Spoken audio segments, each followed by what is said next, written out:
Hello, Global Theater. My name is Jerry Fielka. Today's June 5, 2022. We want to thank Rob Grant and his amazing podcast. I'm probably wrong about everything. It's an honor and pleasure to be here today with Andrew Nicholls. Is that the correct way to pronounce it, Andrew? That's the only way. Yeah. The only way. And where are you calling in from, Andrew? I'm in Los Angeles in Silver Lake. Silver Lake. Yeah. Do you prefer Andrew or Andy? You know, it's weird. There's always been one or two people I know who call me Andy out of, say 30, 40, all the way through school and even now, but I usually stick with Andrew. Very cool. Andrew, what is the best thing for a human being? Well, Gerald, I'd say the occasional surprise. Whoa. The best thing for a human being, Bertrand Russell said the ideal life was one inspired by love and guided by knowledge. And you can mess with that formula a little. I would add the icing to that cake of maybe being able to tackle small problems. I think the feeling of accomplishment is a wonderful tipple, is a wonderful flavor to add to things. And I think solving small problems, which is what you do when you read a story in some ways, certainly what you do when you write one or contemplate a great work of art. I've never been one for just gazing at oceans. I mean, I know a lot of people get stuff out of it, but there has to be some small problem for me. Maybe a turbulent ocean, then I'd be contemplating turbulent and laminar flow with regards to the tides or something. So they're long-winded answer. Yeah, no, that was really good. I missed the part. Inspired by love, and what was the verb by knowledge? He said inspired by love and guided by knowledge. Guided. Well, guided you really 100 years later, guided by GPS, maybe he would have said. I don't know. I says, man, once I started reading your columns in that Sherman Oaks. The Sherman Oaks Review of Books. Yeah. Sort of I was like, man, I need some laughs today. But you really captured Frank Zappa. He said, the ocean is the ultimate solution. Now, I've studied him for 50 years. It took me 35, 40 years before I realized, oh, I get it. He means solution like water. I thought, you stare at an ocean, you can realize that's the ultimate, that's the solution to all our problems, like ocean. It could be, George Carlin, who I also worked with, said when he was living, he said the greatest advantage of living at the beach is you only have assholes on three sides of you. In that sense, maybe the ocean is the other kind of solution. That's what I mean. It's amazing. It's just sometimes you're blinded by this stuff. That's great. You know what else is true about the ocean? Sitting at the ocean, I've noticed, is the widest sound you can hear. There's almost nothing else that comes to you with such a width of source. Yeah. That is, if it's sloshing, and maybe the few screaming surfers to give you directionality. Well, dude, we have something else in common. I worked for George Carlin for a year, and it's again, let's move on. This was great. What's your favorite form of information, how it comes into you? I like messages written in warm chocolate on the bellies of naked strippers myself. But I'd say, as a close second, maybe having something written in Sharpie on nectarines and tossed at my buttocks in the shower. No. Wait, I have to tell you, Paul. You know Paul Provenzo? I met Paul. Yeah. Anyways, he's in the new Carlin doc. I'm sure. Anyways, he's interested. When I asked him that 20, 30 years ago, I says, what's your favorite form of information? He goes, porno.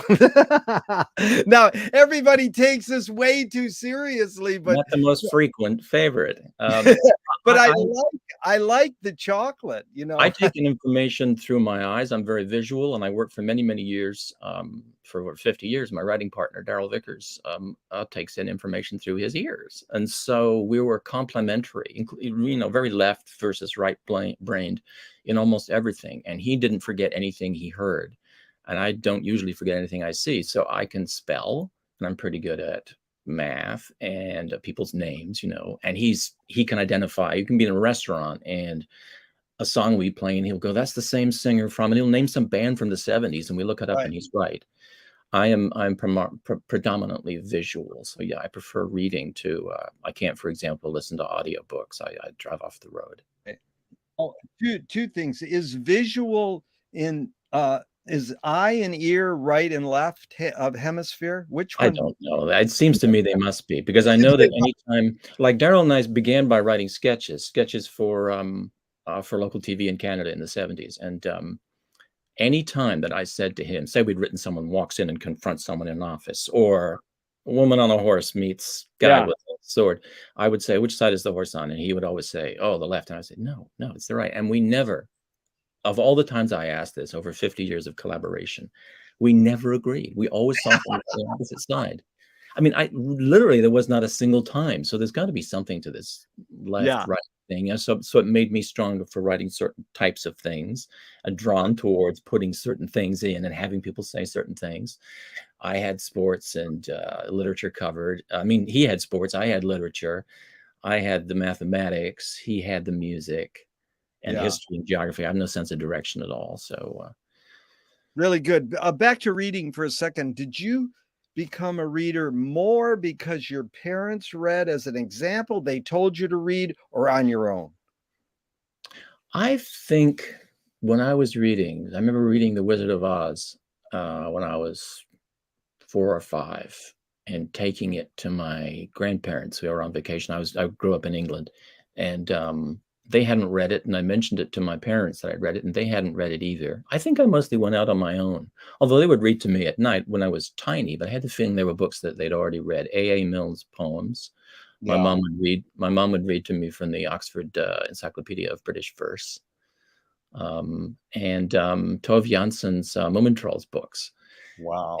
And yeah, I had that moment where I realized I could read pretty early. In fact, I used to get taken to the doctor for lumps on my eyeballs for reading too much when I was in like the first grade. Why do you think humans collect or gather information? Well, the scientific thing would be we propagate better when we pass on information, and those sectors, those sections of humans, those tribes, cliques, clacks, and units that manage to store or in some way propagate information had a greater chance of survival and reproduction, Is basically. Yeah, that's good. Is this need or want to collect information more innate or more invented? I think it must have become innate so that we could be more inventive with it.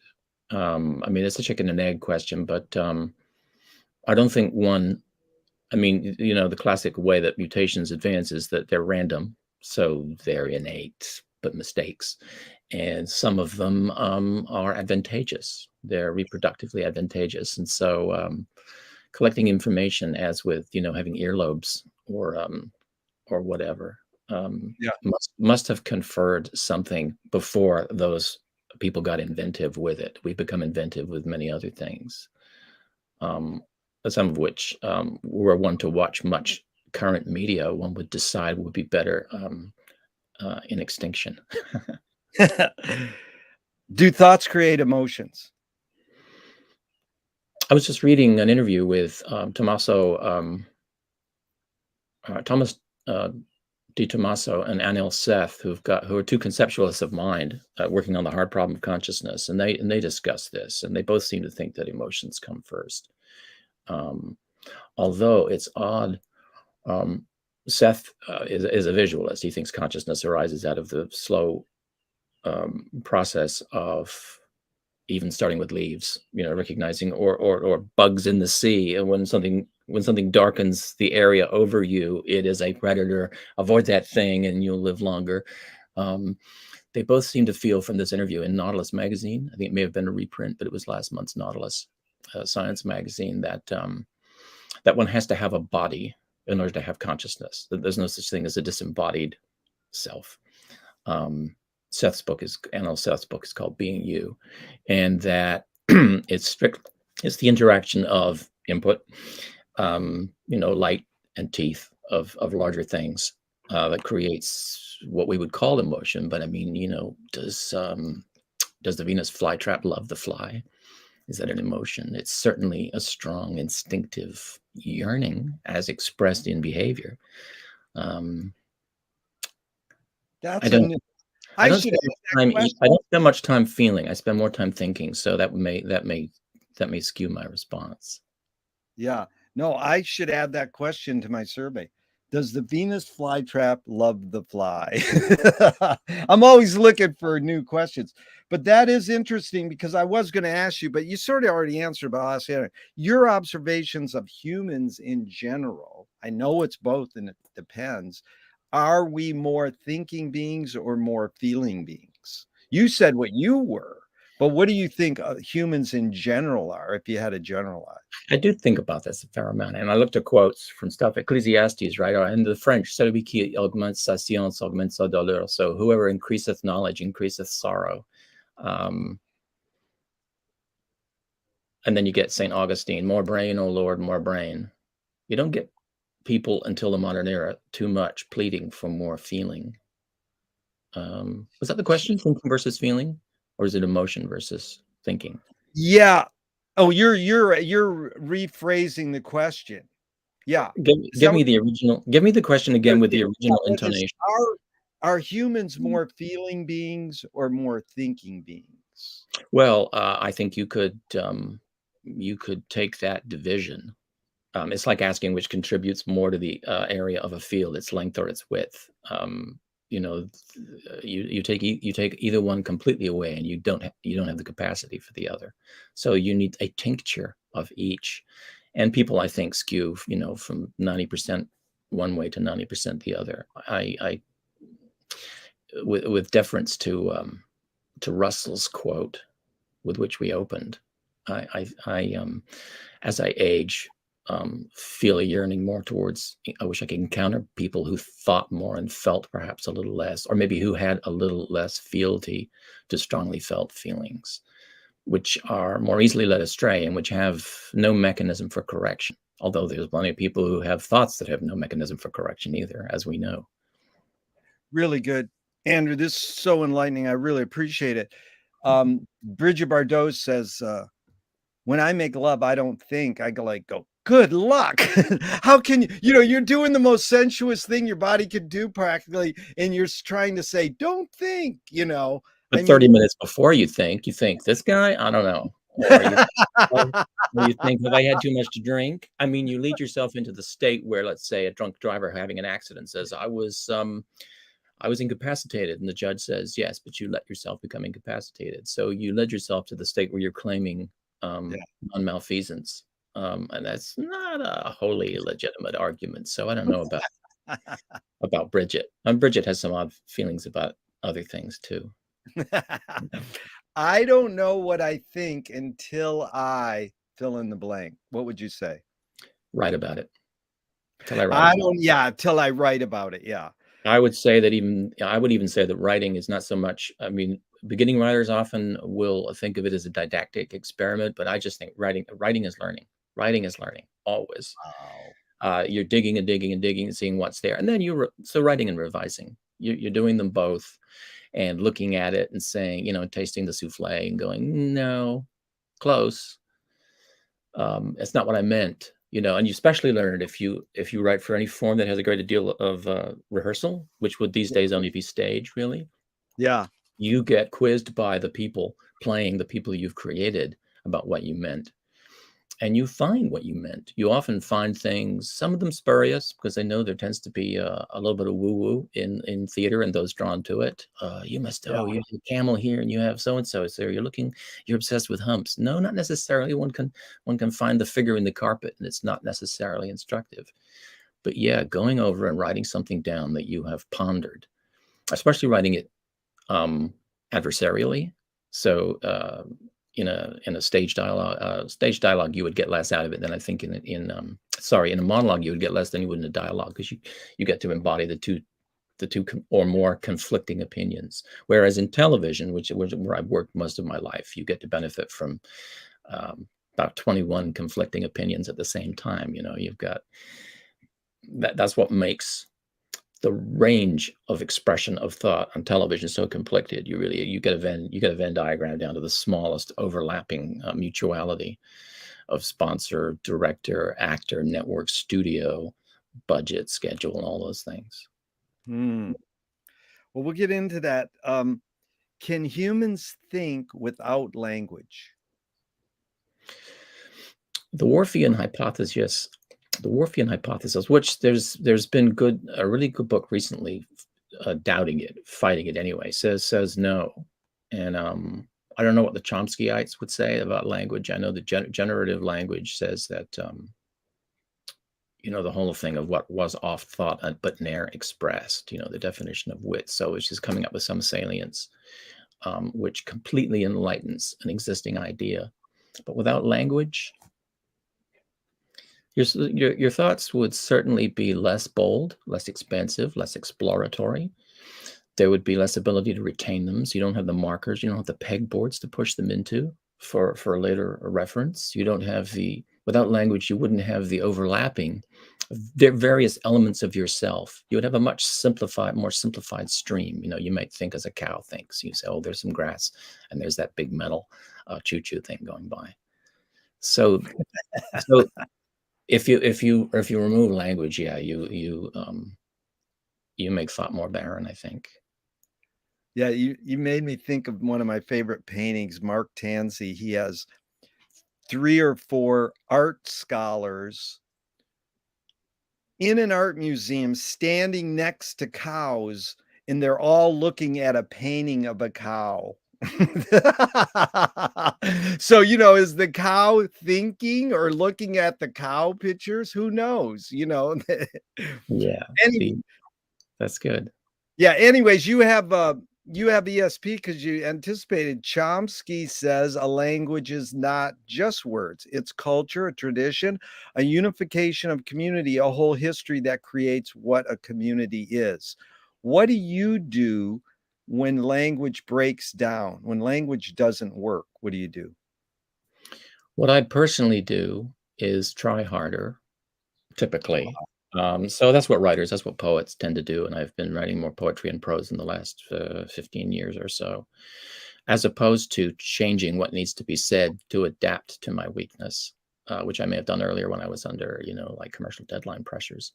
I get exasperated when language breaks down in other people. I get infuriated listening to, for example, NPR interviewers, professionals, and interviewees begin every answer with "so yeah." So yeah is not the beginning of an answer to a question. Nor, also, as I said in my book, you can remove the phrases on the ground and going forward from any sentence in which they occur, except maybe about NASCAR, without damaging it. So being particularly attuned to language, when I see it breaking down in others, I try to not be grumpy. I try not to be too cordially about it. But I've been like this since I was 16. I mean, I used to have these conversations with my parents at the dinner table. My dad used to give me a quarter every time I found a typo in the newspaper or a misprint. Also, he would pay me every time I saw the word aficionado. He would give me a quarter because I used it one day in a sentence while we were fishing. And he said, "What is that?" I said, "Aficionado, a person who's a fan of or devotee of." He said, "That's not a word. What is that?" I said, "Well, I don't know. It's probably Italian." He's Italian. Yeah. I said, "Give me a quarter every time I see it in the newspaper, right? Newspaper or magazine." So I made a couple of bucks over the years off aficionado because he had, at that particular juncture, had a language omission, an ellipsis, an agnosia of sorts, which had gulled him into thinking that others were as he, which is something we've got to be careful of with language too. Well, dude, at this point, I would like to say, how much could I pay you to psychoanalyze my talking in all my interviews and say, drop the word dude and drop that, you know, I'll tell you one thing I do. I go, thank you. That was great. Great word. And this one person said, quit pandering to me after every question you say great. And I said, I'm sorry. That's just like my personality. Yeah. But I know, because when I go to conferences and I use dude, they like look at you. Now, I mean, I don't know. Is there a sense with you in the word dude? I'm just curious right off the Do you bat. use it as a sort of a placeholder? Do you think it's used like or kinda or shoulda or sort of? Because, it also it introduces a sense of, friendliness and familiarity, Yeah, collegiality right away, but you wouldn't say it to, a visiting cardinal. You wouldn't say it to the queen, so you're aware that it also is a leveler or an equal or the suggestion of a leveler, yeah, so that could be presumptuous or insulting used with the wrong person. The first time I ever heard it used ironically was the the night before one of the Tonight Show anniversary parties. Um, I had something that disagreed with me and got food poisoning and ended up in emergency. And three guys came in who one of them had broken his ankle skateboarding or doing some dude-like thing. So this would be 1989, I think, 89 or 90. And one of these guys kept saying, "Dude, oh, dude, that looks looking really bad," or "Dude, that's swollen." And I realized he wasn't. It struck me at the moment, painful and vomiting as as my situation was, that like this is a new thing. It's like the first time I saw someone holding a "Will work for food" sign in about 1986 or 87. It was a marker, a language and a situational and cultural marker. And I realized at that moment, I thought, "Oh, I'm going to start hearing this more. It's yeah. going to start happening more." And these guys were, 21-year-old um, college students, UCLA students, sporting, loose-limbed, probably a little stoned or drunk at the time, but still, it stuck out that none of them said, "Who are you calling dude? What are we? What are we?" Like, You I know, my was friend calls his mom dude, and I heard James Brolin say it about his wife on Colbert last week, and I went like, "What?" yeah, So I think what you did was yeah. really help me because you said it's friendliness or leveler, and I think it wavers between the two for me because like I'm talking to someone like you. I'm looking up to you like, God, you could guide me and you know uh uh, a heavenly sense of English and Well, comedy, but at the same time it is. So that was good. I appreciate what you said about that. Now, two questions from Alan Turing, 1950s. Is thinking a function of the soul? I'm very doubtful of using for the object of a sentence something whose existence may be very reasonably questioned. I Yeah. mean, the soul would then, if it, we cogito ergo sum, right? I am a thing that thinks. It would have to be the soul saying that. So the soul would be a thing that thinks. Uh, Sum res cogitans. I am a thing that thinks. No, I don't think that is something the soul, as commonly, and especially by Americans, would conceive of it. It is thought to be something almost without thought. That is, the soul or soulfulness is usually used in English anyway to express something which is ineffable or beyond rationality. The soul doesn't tell you that 7 squared is 49. You go, no, well, no, you don't need the soul for that. Well, let's say I asked someone who was a pretty profound believer at one point. I said, let's say you were sitting here, we're eating in a restaurant. I said, and suddenly your soul was removed. And I said, not the electrical or electrochemical function of your body, not your heart, not anything that shows up on an X-ray machine or an MRI. Your soul, just the God says, that one, no soul. Mine wasn't. I'm sitting here eating. What would happen to you? And he said, "Oh, I would drop. I would just drop dead immediately."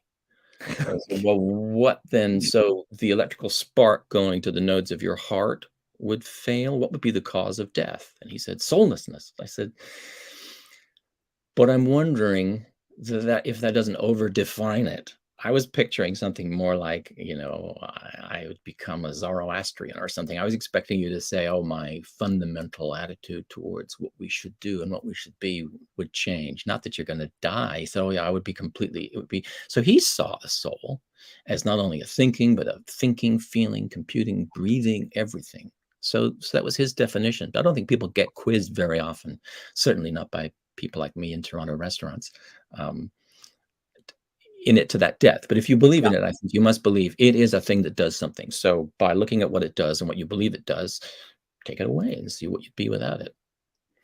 Wow. You know, is thinking of functions, someone said, change the question to of soul music. So they changed the word, so to soul music, which is amazing because James Brown has a great line. I've got a move that tells me what to do. Mm, mm. So that is like a little complexity there. I love you really handled that soul issue well because that's it. Everybody tackles the word soul in that question and they leave function out, but you And sort of you can sometimes test a sentence by swapping out the key elements, like, is the military a key function of military music? yeah, No, you can get rid of the military and you could still play a trumpet and walk across the yeah, tarmac. yeah. Um, yeah. Well, you have ESP again, because you said computing. The second Turing question is, can machines think? Well, that's a big question, and machine ethics. There's actually there's actually a branch now of computational ethics asking, what will we owe to robots or robotics or artificial intelligence if we get some sign one day, for one of these machines just suddenly turns on and says, "Hey, I got this idea," or I'm itching or something, or could you unplug the wire at the back? What would we owe them? Well, that wouldn't mean they're thinking per se, because what we think of as thinking is generally computational. It would mean they had consciousness. Could machines ever have consciousness? And there's top down and bottom up AI and hard AI people, and this is an argument that goes on a lot among neurophysicists, neuroanatomists, and especially among philosophers who can barely find the head. Um, I My instinct is no, and I draw it from an unusual place. There's a page on Wikipedia called Computational Humor.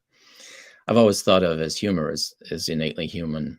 In fact, it's the one marker. If you see aliens in a movie, whether it's a Body Snatchers or I don't know, invaders from Mars, the thing Yeah. they're lacking, they can compute, they can jump, they can do their makeup to look, like whomever, Yul Brynner, but they can't understand a joke. Computational humor, with all of the work that's been going into it so far, I think a few years ago it managed to identify that's what she said jokes.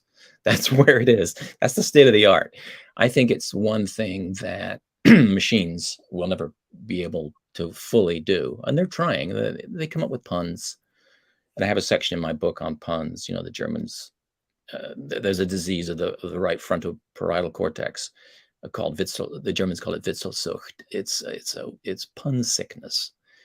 It's the obsessively doing basically what computers can do. Is you take two words, you link them together, you change the meaning of one slightly, and you show them to people and go, "Look, funny," and it's not. Um, that's probably an overthought response. I don't know. No, See, that was good. so I don't know Again, if really good. Go Turing. ahead. So Turing posed the Turing test, which was, can you and I think he ran it out at 10 minutes. Could you spend 10 minutes conversing with the computer? And you could ask it a fully sourced background and connected computer, what's your favorite joke, or tell me a new joke. And it could dig and find one, and maybe even tell it with some cadence. But I don't think it could write a Mitch Hedberg joke. I don't think it could write a Stephen Wright joke. I don't think it could randomly assemble the human function of realizing that failure in ourselves, of all those things, the stupidity and the lack of humility and greed and avarice and all that makes for laughter. Amazing, because I have to tell you this. One of my favorite McLuhan lines is describing James Joyce. He says, Joyce uses the pun as a way of seeing the paradoxical exuberance of being through language. Mr. McLuhan. But that is pretty good. You see, he uses the pun to see the paradoxical exuberance of being. Well, I don't know that the exuberance is the part of being that's a paradox. I mean, I've always thought that I saw a quote years ago and never could. Saw it when I was a kid and read it in print, and I can't find it online. But it was something like, "We're made to be immortal, and yet we die. It's ridiculous. It can't be taken seriously." And I read it in some print journal in the 70s. We are made to be immortal, yet we die. It's ridiculous. It can't be taken seriously. And that paradox, I think, is of, we're grand poem writing and appreciating lovers and creators, but we fart and fall down, and when we invented silly putty. It's that paradox is what art examines, right? I Yeah. mean, not all art, but I think as opposed to a thesis, nobody's PhD thesis is very funny. Although there have been theses, a lot of them written about humor, but they're all about as funny as, whatever got canceled on CBS last week. I want to jump ahead so fast, but we might as well go through this. That was amazing. See, Marshall, if he heard you say that, he'd go, "You're right, Andrew." And like that's why they go, "You're a fucking charlatan. You don't stand up for And your." he was around and writing and popular and being taught in Toronto when I was there in journalism school. Yeah. I didn't meet him. I met Robertson Davies. I met poet Milton Acorn. Um, But and anyways, it's funny because he got chalked off as a charlatan because he would not hold his ground. And really, Donald Thiel nailed him when he said Marshall teased people to believe his percepts were concepts. Mhm.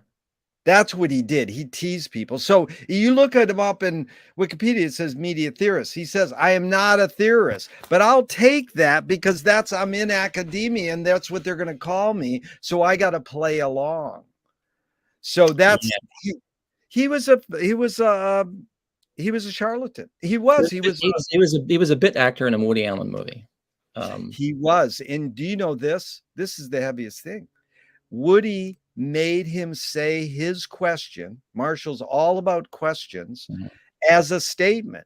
So Marshall's question is, do you mean my whole fallacy is wrong? mhm. That's a question. Woody made him say it as a statement. So he presented Marshall to the pop culture big time backwards, but Marshall probably would have said a half a truth is still a lot of a truth.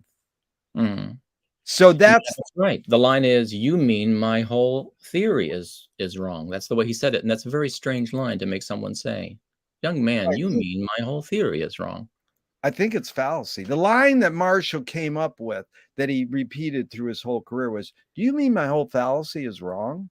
"Whole fallacy is wrong." And that's a question, but Woody had him say it as a statement. He says, "You mean my whole fallacy is wrong," because he's trying to put down that guy. And they had to So, do a lot of takes, and I know that Woody let him off by saying that it was camera, and lighting and his own lines because he has that long conversation in the line first. yeah. And it was a brave one shot. I mean, to be able to put the celebrity, to Yeah. put the non-actor at the end of a 2-minute take, Yeah. takes a certain either innocence or nerve. And, Yeah. his first two choices were Fellini and Buñuel. He couldn't get him. So Marshall was third choice. Huh. And we'll get to Louis. Do you more pursue happiness or more pursue meaning? I tend to have a fraught relationship with happiness. Ask yourself if you're happy and you cease to be so, somebody said. Um, some unhappy person. I go for meaning. Yeah. Yeah. I mean, And not that I don't, eat Oreos and drink too much milk and have whiskey and all that. I Just read a quote yesterday with Viktor Frankl, somebody saying that happiness is what we seek when we have given up the fruitless pursuit of meaning. yeah, Um, that's where I got the question. Most people say happiness, and the what Frankel basically says is that happiness doesn't last and meaning does. yeah, well, you can be extremely fortunate. I mean, I know at least I know one person who said he's never had an unhappy day in his life, and he's never Wow. been depressed, and he says he's just joyous all the time. He's 72 now, I guess. So that's a long time. This is actually Murray Langston, who's Wow. the unknown comic, and he is a joyous person, and he finds.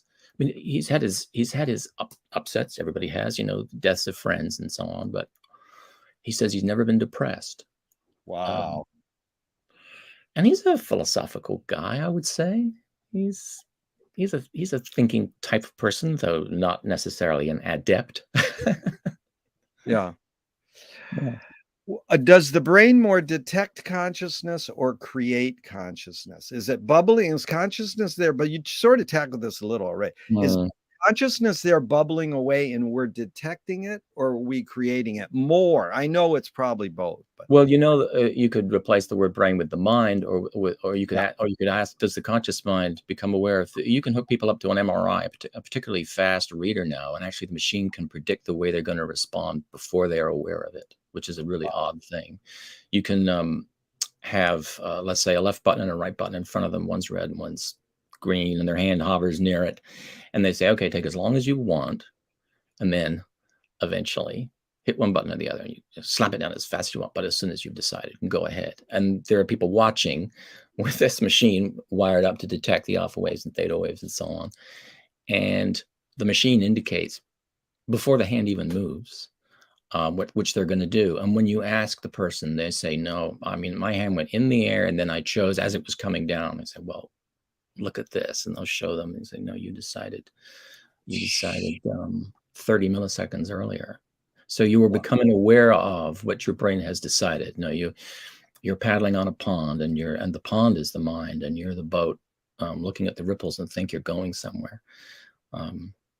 It's another thing that anything that's that heavily debated by extremely smart people maybe is, in the Kurt Gödel sense, undecidable. Maybe yeah. there is no scaffolding that leads to a proof either way. Beautiful. Andrew, I'm curious if I continue that question, all my interviews on, should I leave it? Does the brain more detect or create? The mind more detect? The human more detect? I've left it brain because that's the root of the question, but I'm always curious. Maybe I should change it to mind or human. See what you think tomorrow. Huh? See what you think tomorrow. Oh, see what I think tomorrow. Yeah. No, I'll keep it Yeah. brain Because it stopped you and made you think, but you're not sure. So I would say wait. Yeah. It's a good answer. What's faster, speed of light or speed of thought? Well, thought is an electrochemical process, and speed of light's 186,281.7 miles a second. And you can't go faster than that. So it's got to be light slash electricity. I mean, you even put light through water and it slows down. And so thought certainly is measured in milliseconds. There are no thoughts of any kind which can be metered in the nanosecond range even. So that's a kind of a dull mechanistic answer. I mean, it's not a poetic answer. I don't know where the poets would go, but they think the world's made of ideas instead of atoms. Don't ask the friggin' poets. That's good. That's McLuhan's main teachers were the new criticism people at Cambridge. And Yeah. what I learned of them, you can correct me, is they said the poet is the last person you want to ask about the poem. The artist is the last person you want to ask about their art. Well, that could be one of those ocean type statements too, because they say a lost object is always in the last place you look for it. That's Yeah. because when you find it, you stop looking. So That's the joke, about the drunk looking for his keys under the streetlight. But that's amazing. Yeah. Anyways, you can't dismantle the master's house using the master's tools. That's a poet, Audre Lorde. mhm. Yvonne Rainer responded, "You can if you expose the tools." What new tool do you suggest? And of course, just to put it in context, it doesn't have to be a new tool and doesn't have to be a tangible tool, and you don't have to apply the quotes in advance. It's more like, what tool do you gravitate towards? But if you want to apply it to dismantling the master's house, great. Well, very few new tools get discovered, and one can spend as much time making the tools as one spends making or dismantling the thing that the tools help engineer. Shipwrights spend as much time making the set of tools that make the ship um, as the ship takes from keel to topmast. Um, it also presupposes that we all want to dismantle the master's house, and that we're not, for example, married to the master, in which case, why would you just want to dismantle it? So there's an argument, there's an argumentative side that would say, well, you actually do not want the tools of dismantling to be as accessible, as easy to apply as possible. You do not want graffiti to be unremovable. You don't want someone to be able to easily unscrew the plumbing in public toilets to flood the subway station. You don't necessarily want to give people the tools to undo the things that the master has put in place, because some of those things bring us our food and set up our economic and political and other systems. But presupposing that one wants to undo something the master did, the idea is that no one gives you the wherewithal to free you from their enslavement. I suppose that's the idea. Yeah. And you'll find a lot of dialectical arguments that people have to begin to think differently before they realize where they are. And often the tool of realizing you're in the wrong place can be not only what starts a work of art, starts a poem, it starts a play being written, but also sometimes gives you the realization that, hey, I've had all the tools I've had until now, and I didn't do this. Maybe I need to do it a different way. And you'll get, Francis and Crick, Crick and Watson, in that famous trip in the hansom cab around the park and supposedly coming up with the idea of the DNA helix. And you get mathematicians going for a walk, and suddenly, I forget who it was, one day lifted his foot to cross a stile in a country yard, and suddenly the answer to something he'd been working on for 2 years came into his head. Andrew Wiles trying to solve Fermat's last theorem. Suddenly one day, ding, realized that 6 years earlier he had the insight that he needed. So he had the tool, but he had put it in the wrong toolbox. And sometimes the tools we need are familiar. I love puzzles. I love little wooden puzzles, combination puzzles, things so I sometimes buy these things that say, difficulty level 10. And they often only make a few examples out of rare woods. And so you can't go online and find out what to do, as you can with almost every problem in life, right? How do I start a 1930s outboard motor? Someone's got a video. But these things, no one has solved it yet. And so I buy these things. And there was one that I took apart. It took me 6 weeks, I think, to get it apart. It's a 6-piece puzzle with very cleverly interlocking little 167 moves to get it open. And then it took me nearly 2 years to put it back together. And it took me so long because I was using the wrong tool, the wrong first piece. I had misremembered which piece came out last and was trying another one. So I had everything I needed to solve the thing that was bugging me, except my own obstinacy in insisting that my memory worked. I just needed to toss that aside, and say, okay, it's been a year. There's only 6 pieces. I know they go together because I took them apart. What am I doing wrong? It's not the tool that's wrong. It's me. What am I doing wrong? What am I doing differently? And that problem, that solution, that heuristic applied to almost any kind of writing, it can take you all over the place. Especially if you're rereading something you've written, if you're rereading a piece of dramatic construction, and you look at the places where you have gone to your default tool. A guy goes into a truck stop to ask where to use the bathroom, and the guy behind the counter says, "Bathroom's broken. Go behind the building." Okay, and you think that's pretty funny. That'll be a funny scene. But you look at it later, or you're reading it upside down one day, or you misread it, and instead of the guy, you think it's a 9-year-old girl behind the counter reading a comic book because her dad's busy, and you picture a 9-year-old girl saying that. You go, "Oh, wow, yeah, that'll be funny. Bathroom's busy. Piss behind the building." Now you've made something that's better. Where did that come from? Did it come from running a dolphin behind the counter, a cop investigating a previous murder? You've got to be able to throw up your hands at some point and just say, you just gotta, everything has to be finished at some point, right? Some piece of work or writing or your own body or your own philosophy. You're 99 years old, your philosophy is pretty fixed. Imagine you're 99 and you discover the secret of life. You're like, oh my God. I've been hitting myself in my head with a hammer every morning. All I had to do was stop doing that. Man, dude. Dude, you evoked George Lakoff. He said in order for the Occupy movement to work, they have to use the existing tools and new tools. So that was good. What do you worry about when you go to bed at night? I've reached a magical state where I don't worry about very much, and that's very fortunate. And isolate and rare, I know. Sometimes I worry about my kid, other people, things I can't control, Yeah. people's behavior. I've tended to engineer myself. I was a very, very anxious teenager and 20-year-old, very hyper and couldn't sleep, and I was insomniac, and I worried about everything. And I think the process of encountering a lot of things and a lot of problems and proving to yourself that you are equal to them is a terrific way, but it's not practical because you cannot encounter every type of problem. But having done something a lot, like I used to write for live television, and so, man, I mean, just anxiety, the idea that you haven't yet written tomorrow night's show, and it's going on tomorrow night, and you don't have an idea in your head, and you don't know who the guests are, and you don't know what's in the newspaper tomorrow morning.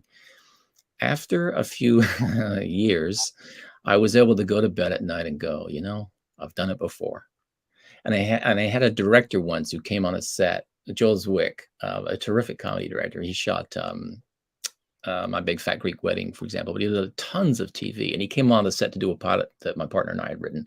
And he asked his first AD, because he was anxious about the set and the angles and so on. He said, this set, the kitchen and the deep recess, and then the angle on the sideline. Have I shot this before? Because studios swap sets back and forth. They used to Paramount. Paramount wants a kitchen.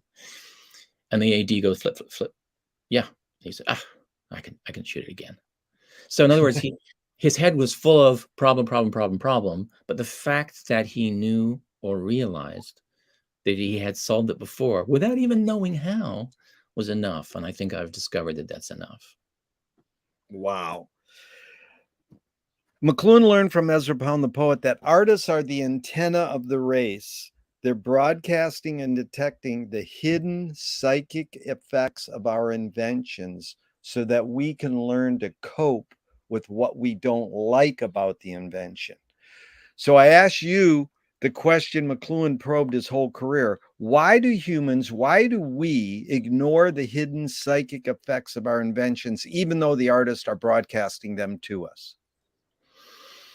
Why do we not listen to the poets? The history, the unacknowledged creators of reality. And, it has to be the good artists too. I mean, there are a lot of bad artists out there. I mean, if you spend a lot of time either teaching or participating in, community art of any kind, from first-year film students to playwrights, poets, novelists, short story writers, wallpaper designers, whatever, you will see there is, the bell curve of the really good stuff is rare. And so do you want to say that someone has to determine who the great artists are so that we know or maybe a person is a perfect artist for 20 years from now, and what they're telling us and advising us now is nonsense? I mean, that sometimes happens. People dig into the past always for quotes. You wonder what Orwell or McLuhan or Viktor Frankl or Benjamin would have, were they prophets in their own time? Did these things really apply in 1920, in 1890? Did Wittgenstein, was he right about this? Yeah. Then how could he be right about it now when so much has changed? I don't know. I don't It's know. good. It's good to hear you say, I don't know, Andrew, because you're like, to me, you're like Peabody, Mr. Know-It-All, like No. Mr. No, and it's fun because I trust you because you do have that canon in back of you. And I mean, not in back of you, you have it in your Rolodex of your mind. I mean, I look to people who do quote the people you're quoting. And in fact, Martha Graham said it best, I think. She said, great artists aren't ahead of their times, they are their times. So that's an interesting thing, because then you go to Zappa and Joyce, all times are happening now. Yeah, and you even get some physicists saying the same thing, saying that the time is a mistaken concept, that really everything will, in the future past conditional, everything will have been happening.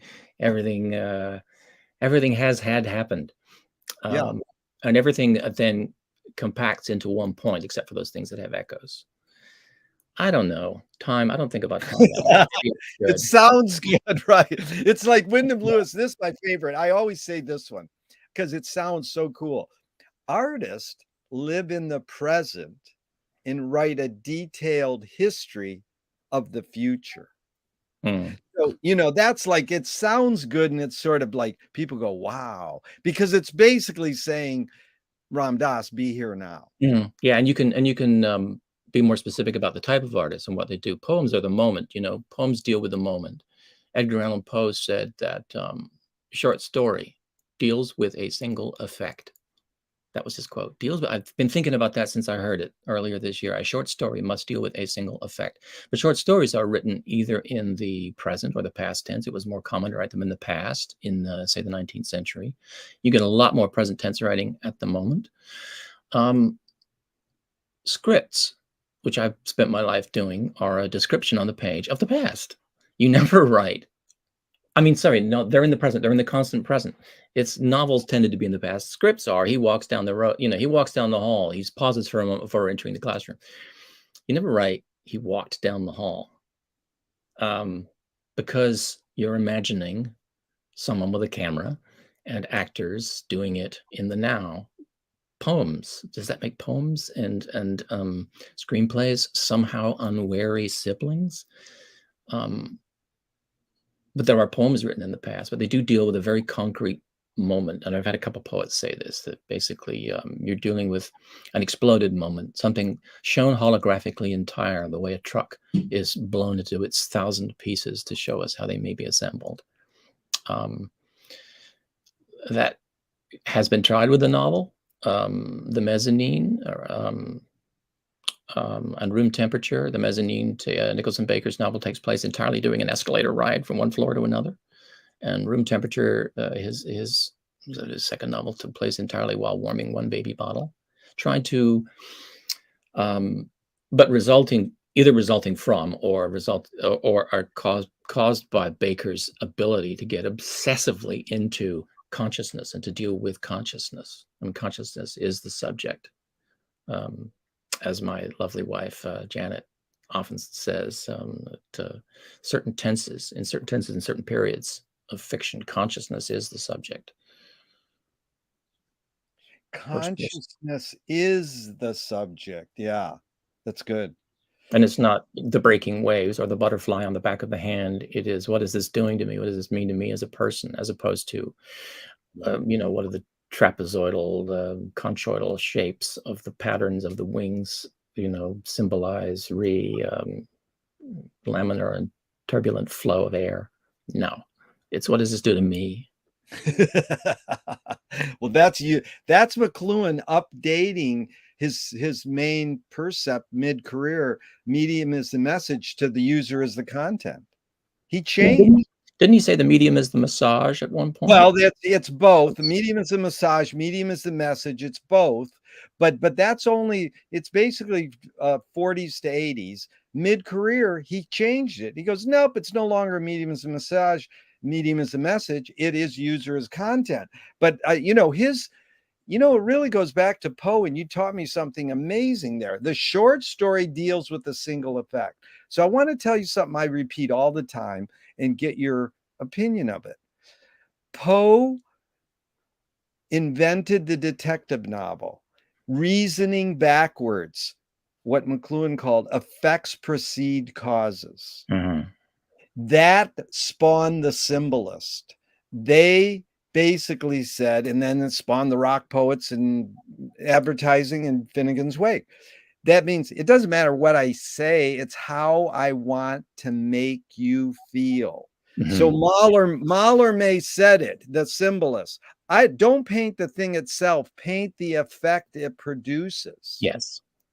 I've always felt, especially as a humorist, you're attempting to create an effect, and what you're trying to create is laughter, and you don't create it by laughing. You notice that in the comedy, almost uniquely, if anyone says anything funny in a comedy, nobody laughs.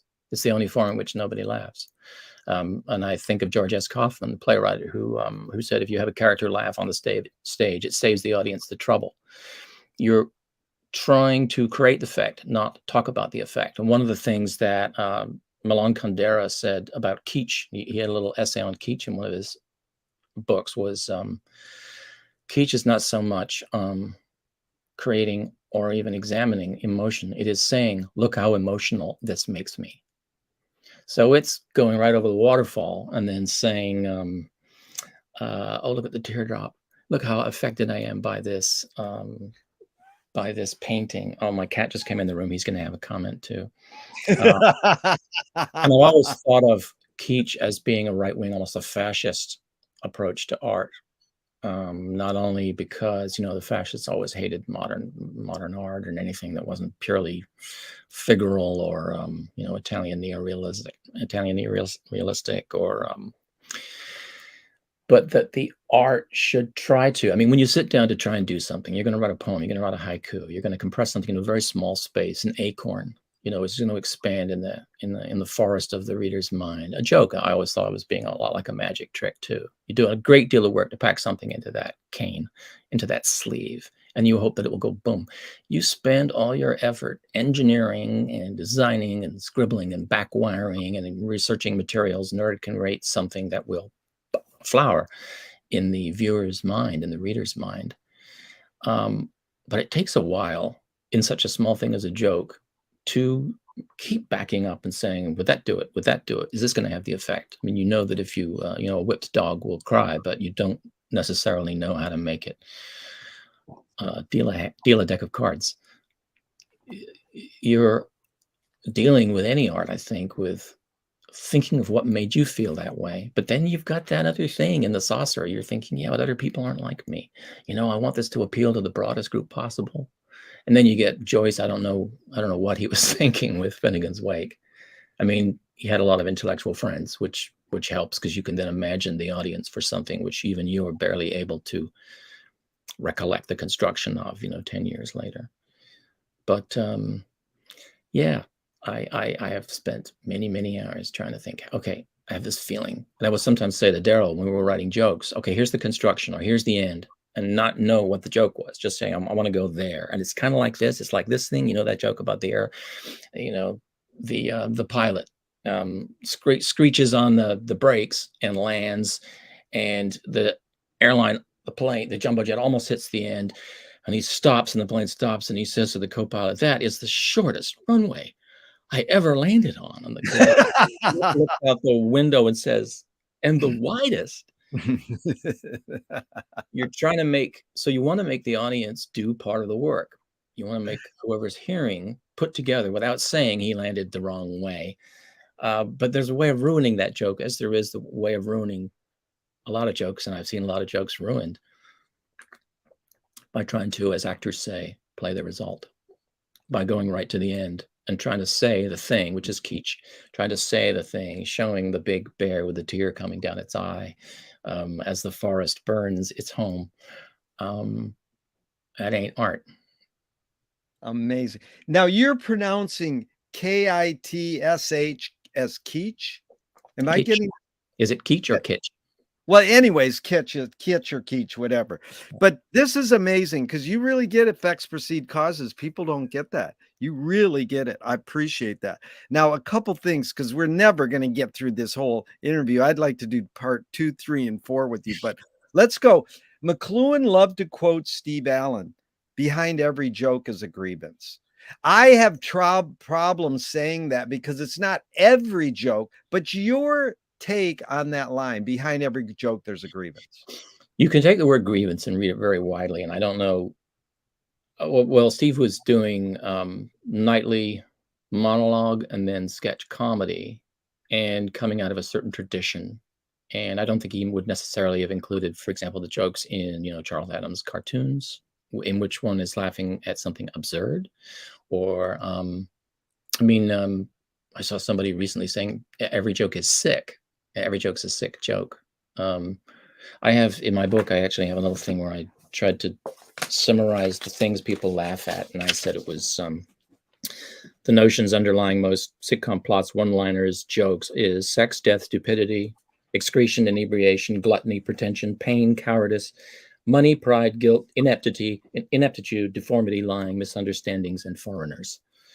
The 7 deadly sins are in there. It does not reflect well on us as gods in the flesh. They're errant in some way. Are they all grievances? Not necessarily, although 50s was grievance comedy, grievance stand-up.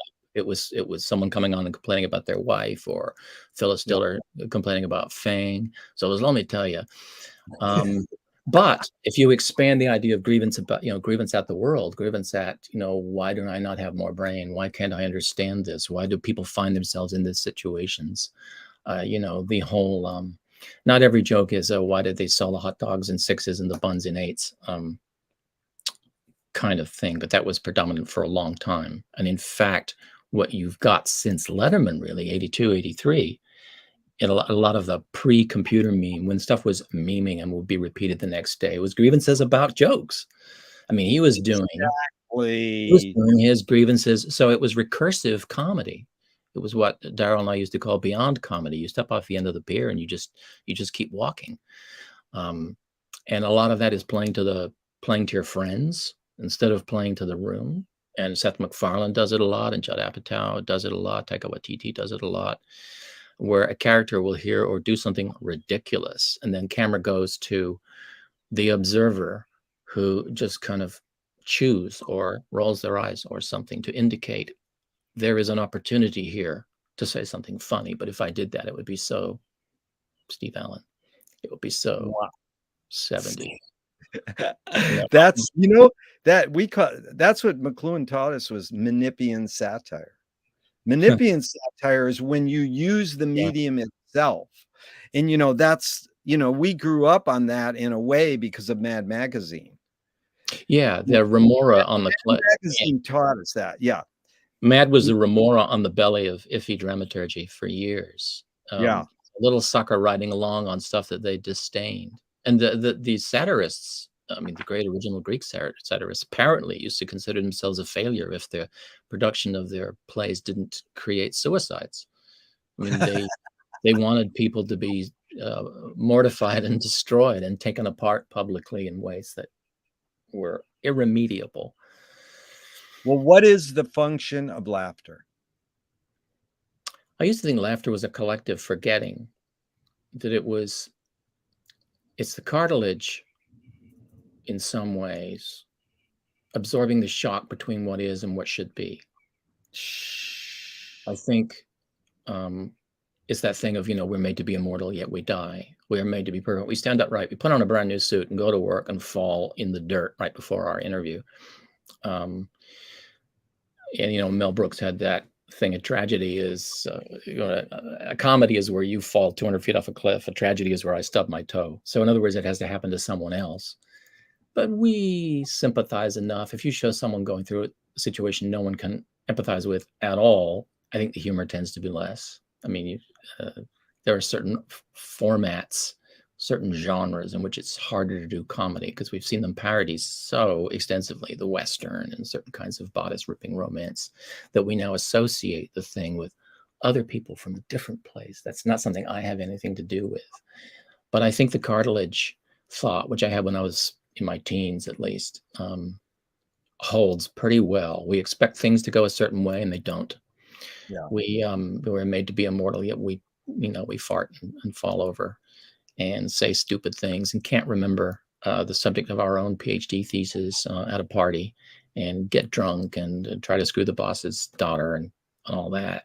And but we're rational beings, and 2 + 2 does equal 4. So how can you account for that? Well, I think humor very often is the puffy, inflated little bubble pad that keeps the Amazon delivered vase from breaking in transit. Yeah, but 2 + 2 = 22, as I learned from Frank Zappa. But laughter is the reconciliation of yes and no. That's Gurdjieff. That's sort of what you just said, right? It's sort of like that reconciliation of yes and no. Well, if it's Gurdjieff or Blavatsky or anyone, apologists for all sorts of the mystics, I tend to recall, or have to recall, that there were people who made a living by by exploiting popular paradox, simplistic paradox. Yeah. Any sentence that contains two opposites and then claims to be a truth. It doesn't matter what it is. The tallest you can stand is when you stoop to help a child. You put any two opposites in, and you will get people lining up to repeat them, because we are in some ways geared to, I don't know. I mean, tell me, why do we do that? Why do we not just follow the logical line? Yeah, and now I love that. It's really beautiful what you said, because that's what I learned from Zappa is embrace contradiction. And but the way you put that helps suss it out in a bigger picture. What I see is you're a pattern recognizer, and you get comprehensive awareness. You get the big picture by studying these patterns. So I ask people this: can satire be destructive? Oh, And usually they say yes. And David Mish, you might know him. He writes for Mork and Mindy and wrote a book on mm, comedy. He said that's the job of satire. Now we know that satire can be destructive, because if you do a certain cartoon in a certain country and they kill you, you may think death is bad and it's destructive. But your thoughts on this idea of satire job to be destructive, and in light of Swift's comparing satire to a mirror in which people could see every face but their own. yeah. And what they're supposed to do, I think, or what many satirists hope, is that they see other faces and then go, "Oh, that could be me." I mean, I think the satirist, as I used to understand satire when I used to think about it as a kid, before the word got so generally used that now SNL is satire, anything is satire. They're not necessarily. I think that the role of satire is to depict something in a subtle way, so that um, you go, "Oh, well, look at that idiot. Oh, wait, I'm kind of like that." Yeah. Or "Oh, look at those, it's two turtles and they're fighting when but they're turtles. They can't, oh, that's supposed to represent blah, blah, blah." And that would be political cartooning, but it's very on the nose. So I think maybe there does need to be I've had to look up, I've been accused of writing satires. I've had to look the word up so many times to see what the latest take on it was. Yeah. Satire is what closes on Saturday night, Kaufman said. In other words, it didn't play well with American audiences. Sarcasm doesn't play well with American audiences. Satire, neither. Yeah, we're plain speaking people. We want you to come out and say the thing. Don't go hitting around at it. I pay my $20. I want to hear what you got to say. I don't want to have someone come out and say the opposite. And I'm trying to figure out, like, is that what the author says? Is that something that his daughter says that he thinks is crazy? Give me a signpost, dude. But the idea of destroying, I mean, Yeah. you could take almost any kind of, you could say that a paean to altruism is attempting to destroy complacency. So destruction can be, you could any equality can be levered into another context, and claim to nest there. But so unless you say what it's destroying, I'm not sure. I mean, Yeah. a hammer's meant to destroy. Well, no, it doesn't. It knocks the nail into the wood. No, it's destroying the space beneath the nail, which was once whole, but now must be sundered to admit the nail. Yeah, okay, well, that's not really what it does. Well, if you're going to prevaricate, what are the definitions for? Could be satire should be skeptical, and to be skeptical about itself invites that that thing, where it's supposed to be intolerant of tolerance. Is that a paradox? No, it's just a wording difficulty. It's like the difficulty that, yeah, it's the difficulty that Russell and Whitehead had with their 3-volume Principia Mathematica, and Wittgenstein came along, and then, well, Kurt Gödel came along and blew them out of the water by proving that the formalism always contained errors, which Russell never did serious mathematics again. So he thought he had an absolute definition of something, and then he saw something else. And I'm sure there are mathematical theorists out there trying to prove some holes in Gödel's incompleteness theory, although good luck. Yeah. It goes back to Marshall. You mean my whole fallacy is wrong? My whole fallacy is wrong. Okay. You mean my too small shoe pinches my foot? I've been mining fool's gold for years. You're telling me it isn't worth anything? You know, Andrew, I really want to invite you someday to the salon. It's called Rewording Aphorisms. So it's like, the great one is Bob Dobbs says, Warhol says, in the future, everyone will be famous for 15 minutes. Bob says, in the future, everyone will have privacy for 15 minutes. So, aphorisms are great. We can just dual aphorisms till the cows come home. But my idea is it is to reinvent them and take them a step further, like stand on the shoulders. And so I love that. My You want them friends, to have meaning. yeah, To have well, either really meaning or laugh. He says, you mean my whole history is wrong? You mean my whole fallacy and put history there. You mean my whole history is wrong? So, well, philosophy is what he should have said, and I don't know if they couldn't loop it or what. Yeah. Well, for aphorisms, I come up with years ago, no man is an island, but some men are incontinent. That's an original by you? Yeah.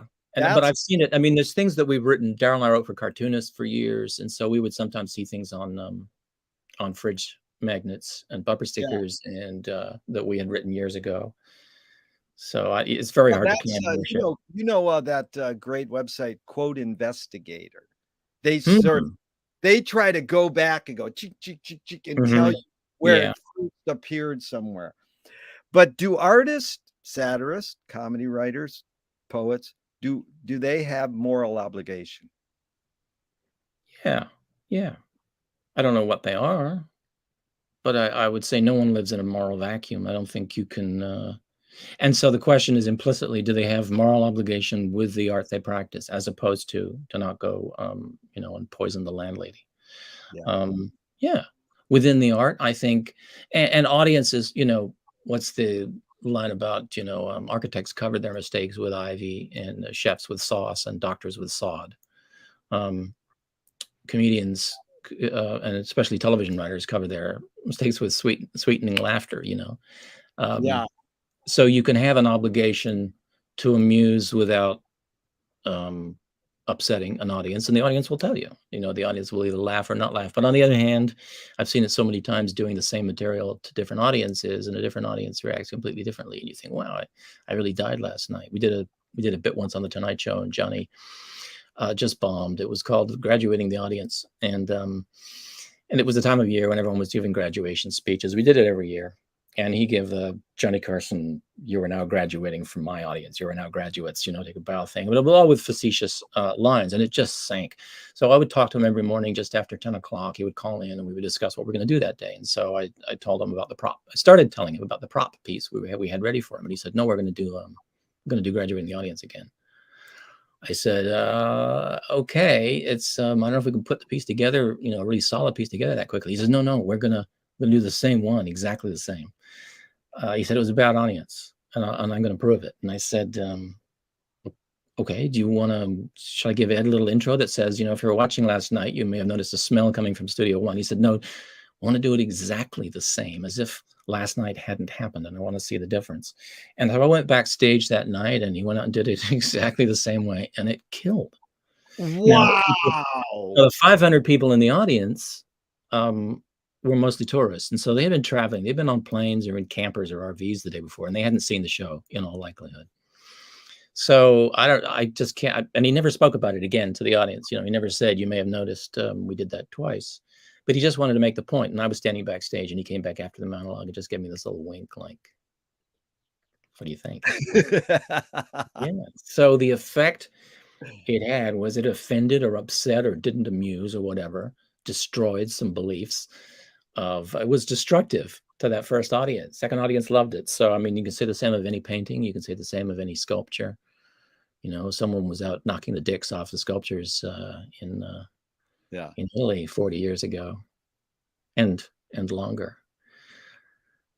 So yeah, it gets into quibbling. It gets into quibbling about definitions and what we mean by destructive, I guess. Yeah. Really well put. Andrew, I asked for 90 minutes. We got 15 more minutes. Can we do another part in the future? Yes, absolutely. Okay. Exactly, Okay, yes. so then I'll know how to judge this But because I this warn you, I'll be crustier. I dude, may not be. I don't care what you are. This has been truly amazing. And I usually get through 40 questions.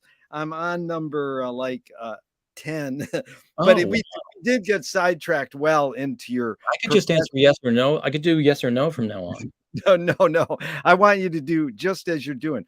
Are you more afraid of new ideas or more afraid of old ideas? Oh, I'm more afraid of repeating old ideas Yeah, accidentally. Yeah. yeah. Next.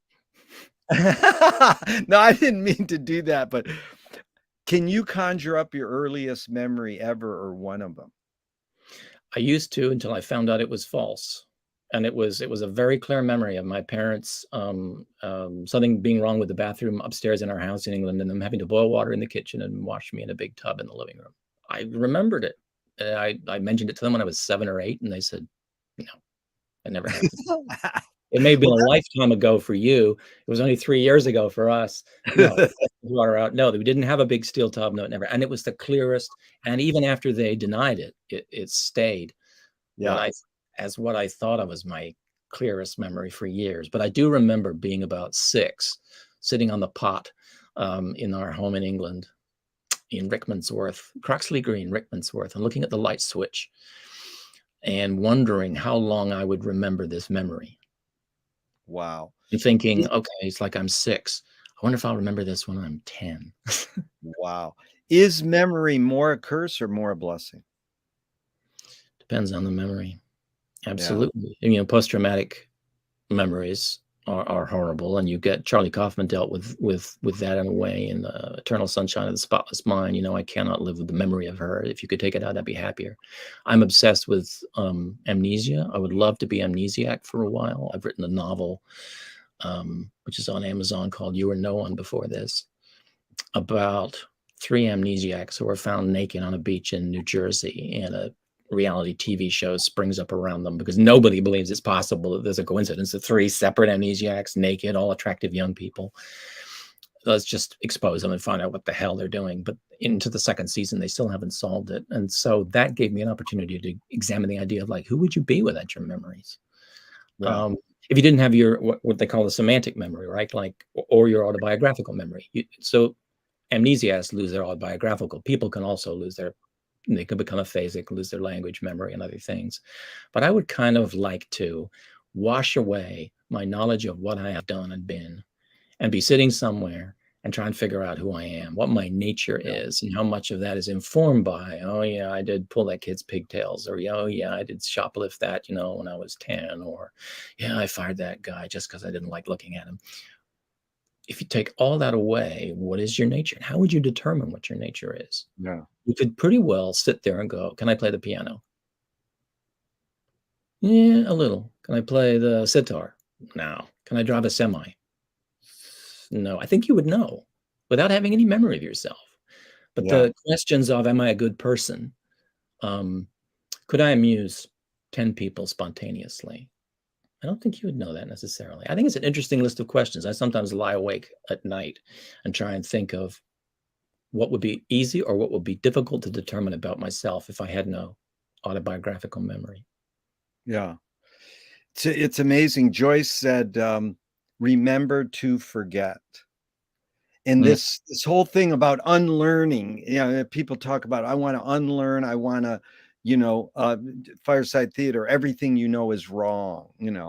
But there's a moment in Monster Road. It's a documentary about the clay animator in Frank Zappa's films, Bruce Bickford, and his dad has Alzheimer's, but he lives by himself.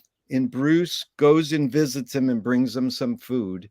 And the film crew, real, small film crew, just a guy on camera, goes up to the dad. And, he's sort of talking like he has some dementia. You could tell. yeah. And the dad looks right into the camera and he goes, "Do I look honest?" Now, to me, it is a startling moment in the history of cinema Mm, because this guy is like almost what I think is we've been humans have been created to return to being childs at the end of their life. Like, or I don't know, if you believe in a creator or whatever, but somehow there's a whole slew of humans that reverse and they lose their memory. And so we don't want to get dementia. But, to me, it was like Muhammad Ali checked out early. He says, I can entertain you people. He either subconsciously or unconsciously checked out early just so he could sort of laugh inside. Who knows? But this thing about, isn't you wanting to know what it would be like without a memory, but you're not wishing Alzheimer's or dementia on yourself. Not permanently, but if you do it as an experiment and then tape it and show me, I'd be intrigued. No, I wouldn't wish the results, as I know them and have seen friends encounter them in their parents on anyone. But it's interesting that some people get nastier as they lose their memory of who they are and who they've been, and some people become kinder and more generous. Janet's mother, who had always hated animals, was at a party when she was beginning to slide, and there was a dog, and the dog came up and she just welcomed it up under the couch. What a nice little doggy. So was her earlier fear or dislike or antipathy towards dogs mannered? Was it patterned? Was it patterned on specific childhood memories of being bitten or something? And if so, how do those two things manage? How does the one thing manage to take the other with it when it goes? Since that's not really how we think of as memory anymore. I mean, there's not the part of the brain that contains dogs necessarily. Yeah. And the music phenomenon, because we had a dear friend who was the female Jack Benny. She could play anything. And at the end of her life, I'd sit at the piano and he goes, well, let's play Three Little Words on the piano. And she'd look at the keys and he goes, between this key and that key, you can't do that. I mean, she would write lines that were like Saturday Night Live comedy lines because she had Alzheimer's. I mean, or whatever. It was like part of her, like my friends would go, am I nuts or is she nuts? Because it's amazing that she could yank out of her brain and play this complex violin piece, but she couldn't remember things. Oh, there are the great wits. I mean, I read all about the great New York interwar wits, and from in between the First and Second World War in New York. So the Algonquin Roundtable wits, Dorothy Parker, and all those that colorful, flashy, witty people, and but also fascinated by people like Peter Cook, who the British comedian of Cookamore, who was standing at a party one day, probably bored, probably drinking, and someone in the chat with him said, I'm writing a novel. And Peter said, neither am I. Which is even shorter than Shut Up, I Explained. Oh, who wrote that? That was either Nunnally Johnson or was it Nunnally Johnson? No. You mean Nunnally Johnson, the screenwriter?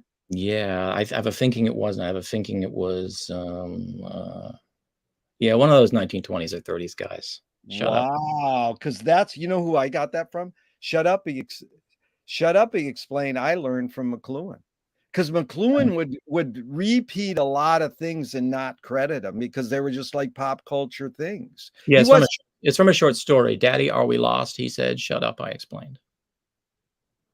Wow. And actually, Dennis Johnson has in his novel Almost Dead has a little reprise of that at one point where someone is saying something in Spanish really fast during a drug heist, I think, and he says, Shut Up, I translated. Well, you brought, Bedazzled is such an amazing. I mean, did Peter Cook and Dudley Moore write it? Yes, they did. Yeah. That is amazing. Yeah. So do you want to stop in 7 minutes, or do you want to go a little longer today and then schedule another one? What's your time schedule like? Just give me I just will need to eat and fill my camel's hump. So probably we should wrap it today and then wrap it in like 7 minutes. Sure, 8 or 9. It looks like 7. That's right. Yeah. Okay. And then we can book the amazing part 2, which maybe I'll do in a different background and in disguise. And down the line, this has really been fun. So I appreciate that. Tell me somebody within your immediate family, then outside your immediate family, who had an impact on you like a role model, and what specifically was that impact? My father, who died a few years ago, was a genius at taking great pains. And I think he would apply that to, he could sculpt things that were minuscule. He could fix watches. He would wrap gifts, Christmas and anniversary gifts for people resembling some object that, like he wrapped someone who was going on a trip. He wrapped their going away gift as the boat they were going to be sailing on, as like, the Queen Mary or something, complete with everything. He made he made the lifeboats all out of wrapping paper, and and I think the capacity for taking great pains. Someone said genius is the capacity for taking great pains. I don't know if it's necessarily genius, because it doesn't take that quantum leap, but I think I tried to apply that to writing, and to realizing that if one took enormous pains, one could vault over the plebes.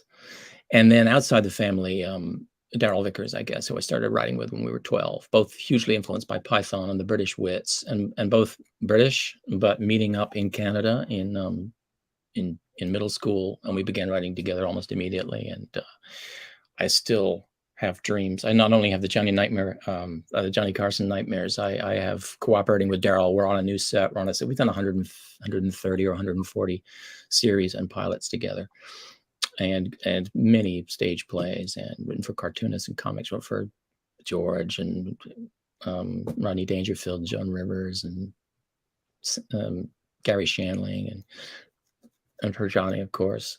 And so he had something, and he would probably say the same of me, that where we just clicked like Lennon and McCartney, at the age of 12, and just realized this person corrects me on the things I'm missing, but also appreciates with a very subtle nod. I mean, the most praise that Darrell would ever give something would be a nod and go, "That works," or something like that.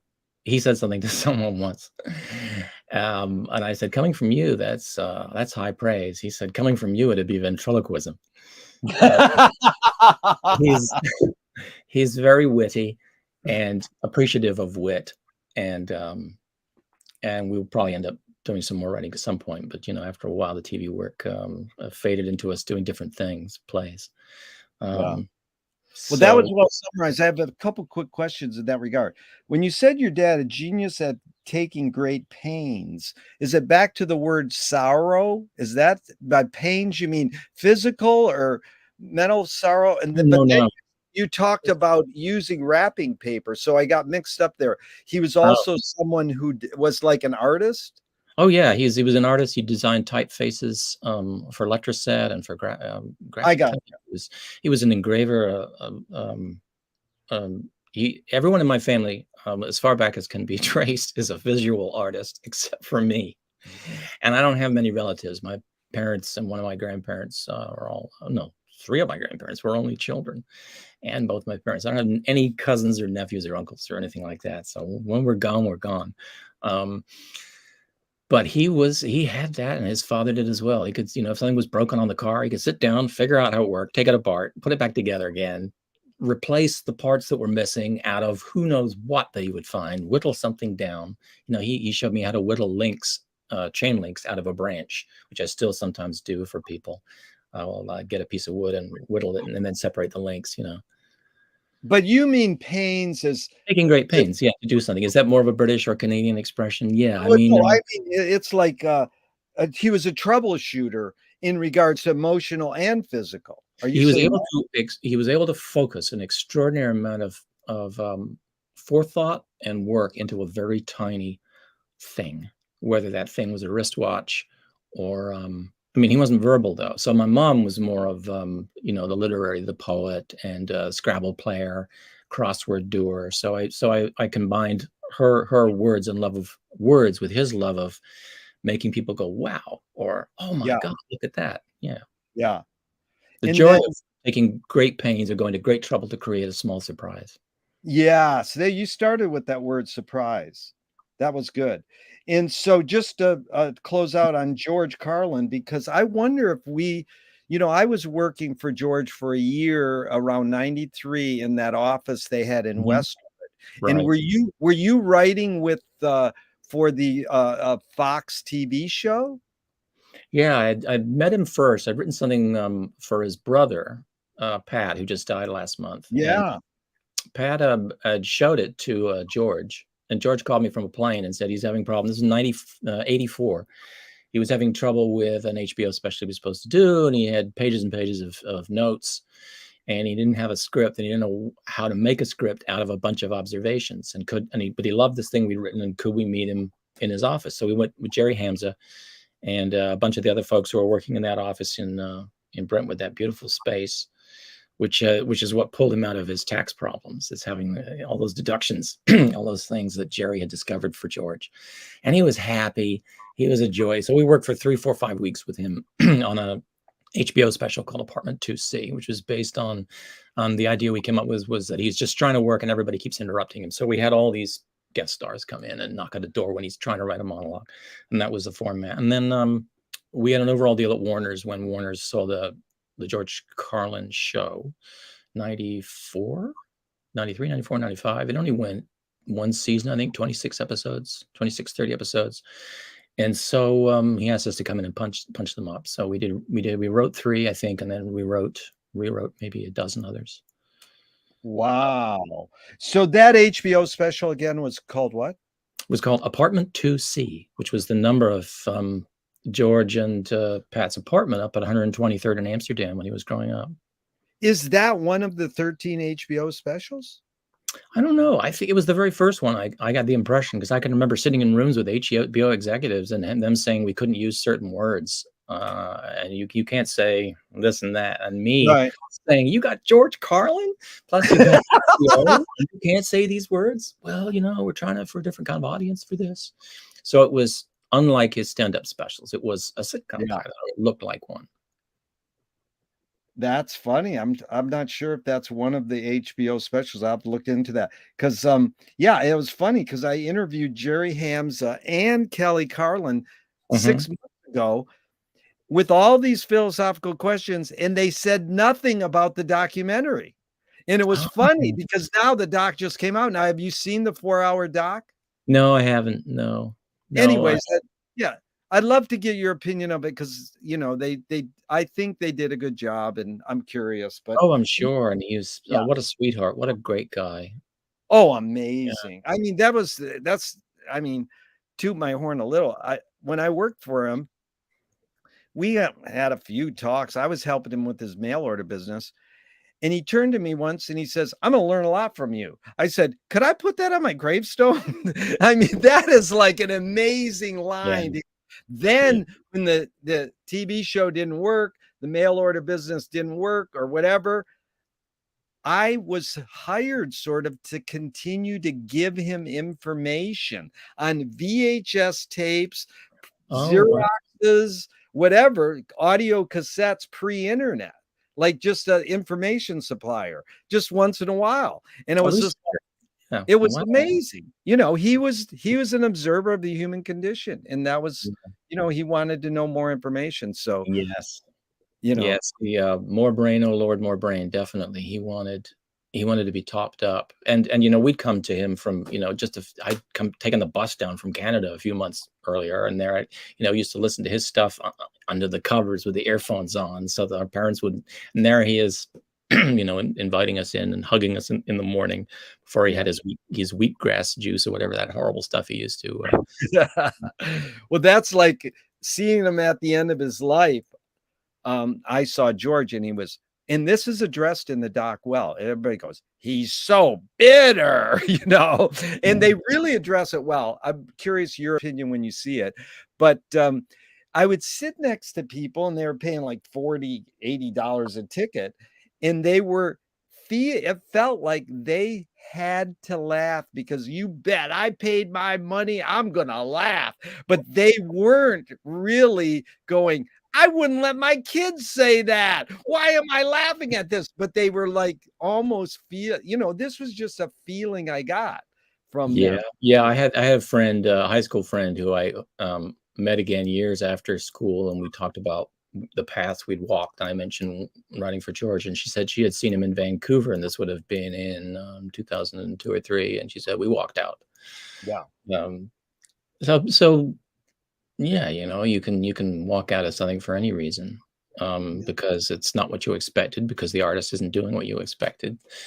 I mean, Well, it's like Bob Dylan. He's playing LA next week, right. and all the kids can't go. We used to see rock and roll shows for $5 or $10. Who can afford $100 or $200 a ticket? Yeah. Rich yuppies. And what do? They go in there and then they come out and go, he sounds like a duck or a frog. It's like, well, then why you keep paying? Because all he wants to do is still be a troubadour. And if you're going to keep paying the tickets, then he's going to keep doing the shows. Yeah. So like, complain all you want. And he sounded like that. He sounded like he was gargling Drano for at least 20 years, maybe longer. And if you follow him at all and give it a listen, right? And then you try singing for that many years, right? And then he really nailed it, because he wanted to get back at people for complaining. He says, well, what do you think of Tom Waits and Leonard Cohen? They song love frogs and ducks too.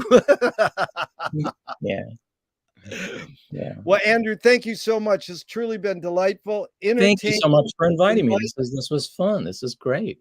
Yeah, and I will definitely send you some dates, and we'll do it again. And I'll contradict everything I said. Thanks. I love it. Thank you, Andrew. Thank I'm going to hit the end button, but I hope it never ends.